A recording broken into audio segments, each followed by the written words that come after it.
Oh, hello. You seem to have caught me at an odd time trying to track some animals. Let's get back to the music, shall we? Welcome back to Midday with Mr. Paulette. Anyway, today, instead of talking about more jazz history in different eras, I want to go over briefly just 5 of the genres we've kind of covered in class so far, and sort of put them in order of where they came as far as the jazz history went. So, first we had that early ragtime band. We're talking artists like Scott Joplin, Bessie Smith, old, really old jazz. We're talking early 1900s up to the 1920s. A really good example of this might be Alexander's Ragtime Band, or perhaps The Entertainer or Maple Leaf Rag, those kind of honky-tonk piano pieces.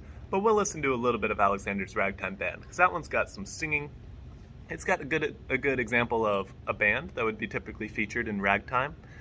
Sometimes ragtime is just piano, but a full band actually has the violin featured on it, which is odd, cornet, which is like a weird trumpet, clarinet, trombone, drums, bass.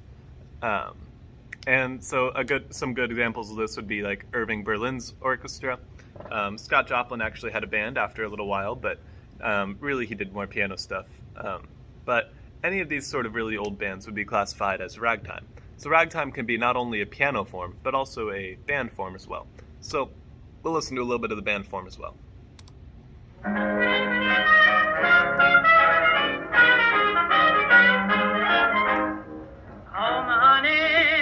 my honey, you better hurry and let's go down there. Ain't you going to that little man, raggedy me the man? Oh honey, let me take you to Alexander, grandstand, brass band. Ain't you coming along? Come on in here, Alexander, ragtime band. Come on in here. You get the idea, I think. If you would like to do more listening on that, however, that is Alexander's Ragtime Band, and that was Bessie Smith singing. So, our second genre we're going to cover, after ragtime, we're going to call swing. This is also known as big band music, so if you ever hear me use those words interchangeably, you know what's up. This is sort of popular dance music starting in about the 1920s. These bands would get together and they'd play songs that were intentionally meant that people really would go nuts over and dance over in clubs, because you could make a lot of money playing in jazz clubs back in the day. Recording was less of the big thing people were focused on, remember? People were more focused on being entertainers and getting gigs and making money doing concerts. So, popular dance music would be swing music a lot. And it's standard jazz band instrumentation at this point. We're seeing saxophones, trombones, trumpets, bass, piano, drums, and that's about it. I mean, you'd see flugelhorns used in this, you'd see other instruments switches, sometimes they'll throw in a flute, sometimes they'll switch it up to a clarinet, but typically you're going to stick with these 3 main wind instruments, being saxophone, trumpet, and trombone, and then a rhythm section including the drums, bass, and sometimes guitar. So, and piano. That was the one. Piano and guitar switch interchangeably, and I didn't want to say guitar, which is why I sort of paused, but it's piano. Piano, bass, and drums. That's sort of the standard rhythm section of a big band. So we're going to listen to a little example of this, but a lot of the artists that we sort of covered so far are technically what we would define as swing artists. However, a lot of these artists really double up and do a lot of different genres. So, while I might say that Count Basie or Duke Ellington or Ella or Louis were all, big band swing artists, you might also make the argument, well, hey, Mr. Paulette, that one Basie did bebop, and, Louis Armstrong played some Latin jazz, which we're going to get to here in a bit. And I'd say that's a perfectly fine argument. I don't think any of these artists are limited to one genre. So, really, a lot of them, though, do sort of meet at this one junction where they do all do a lot of swing. So, we'll listen to a standard example of that being Take the A Train. And this is Duke Ellington's recording of it.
upon actually listening to that, really all I'm hearing is a guitar, a bass, piano, and some drums.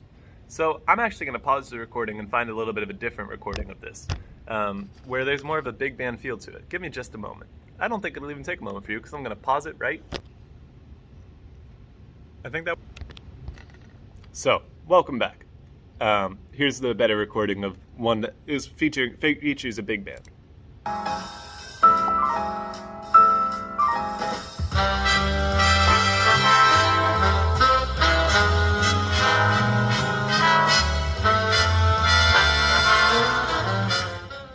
If you kind of listen close, you'll hear saxophones playing the main melody, trumpets in the background going ba ba, and trombones sort of backing them up down underneath. This is pretty standard.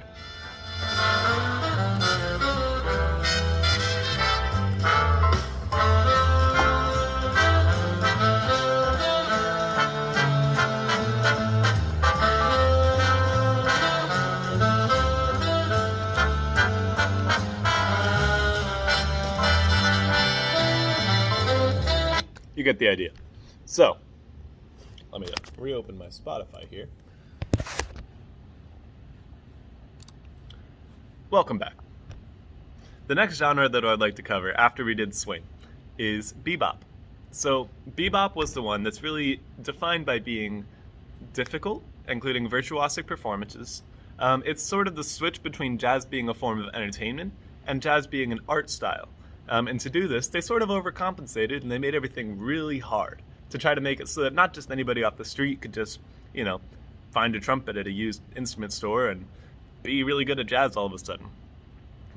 Which was sort of, not the best thing for music as far as it went, because it meant that less people were getting into jazz, but more people were doing amazing things with jazz. People like Charlie Parker, Cannonball Adderley, John Coltrane, any of these really, really famous artists that do really, really tough music, they were getting more famous because bebop was a thing. And one of the examples that we're going to re-listen to is Giant Steps.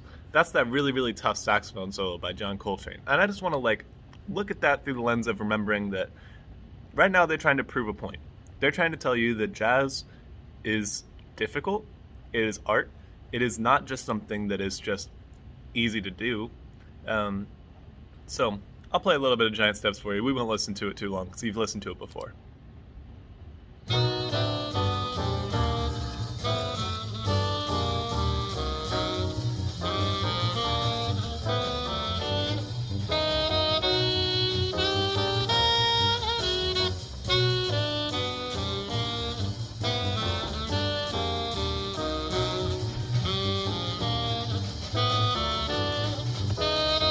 Get ready.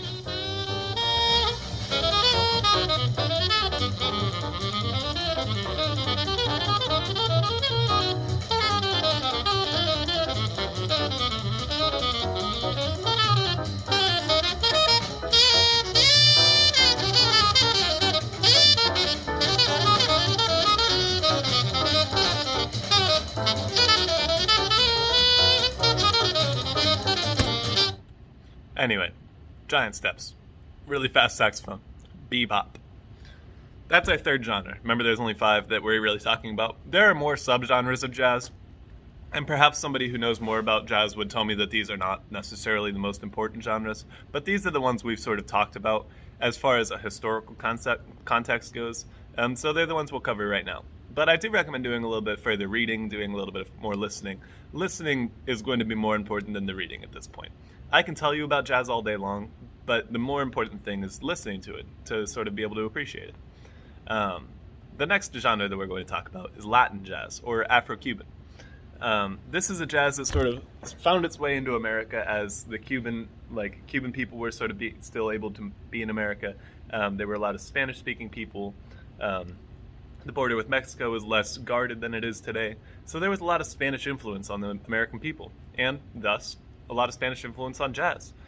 So this is all music that gets influenced from Central American regions, things like Latin America, things like, right below Mexico, right above South America. There's a lot of specific types of music that come from right there, and they sort of found their way into jazz and fused with it. So this next song I'm going to play for you is called Bebo Chicho Chucho Turo. Bebo Chico Chucho Turo. I don't speak Spanish. Let me live. If you guys speak Spanish, roast me in the comments. I don't care. Anyway, this was a really good example that I found of some good Latin jazz. You'll find it has sort of a more different feel, a bit more of like a party atmosphere sometimes too.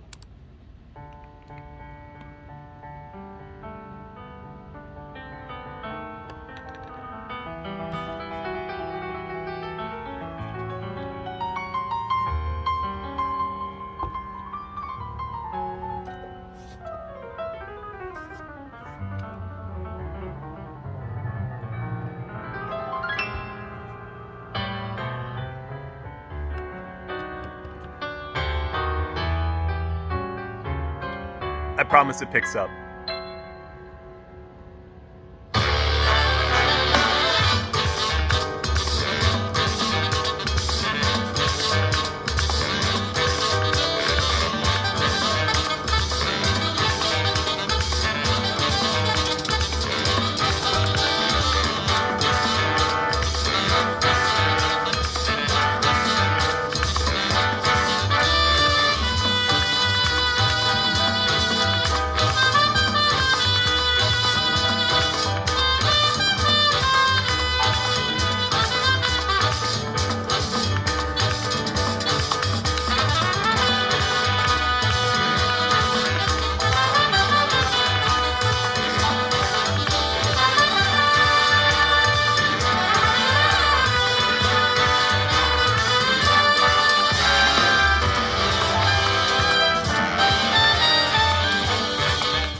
Anyway, I didn't know the name of that song, but it's by Arturo O'Farrell.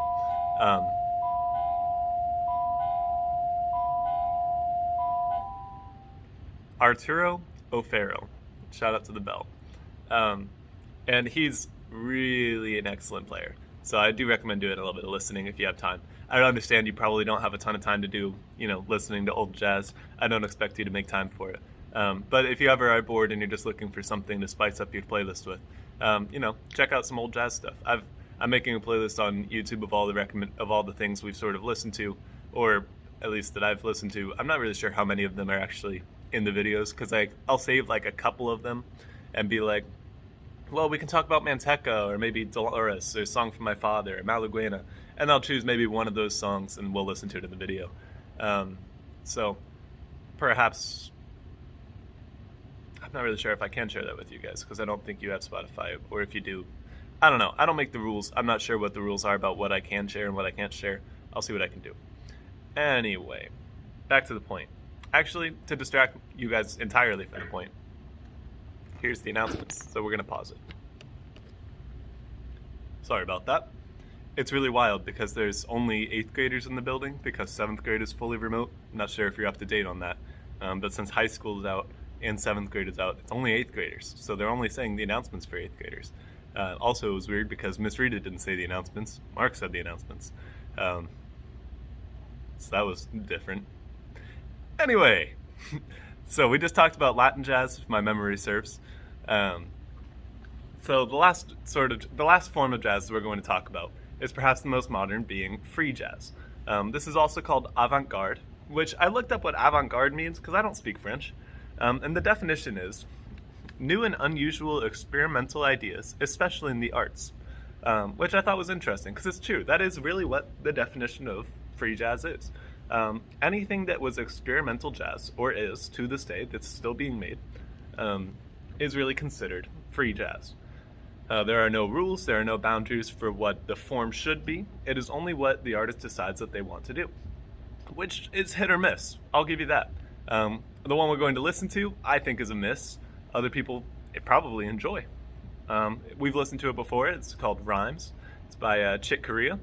And we'll just listen to a little bit of it. It's a piano experimental piece, experimenting with atonality, which I sort of went over in one of my other videos.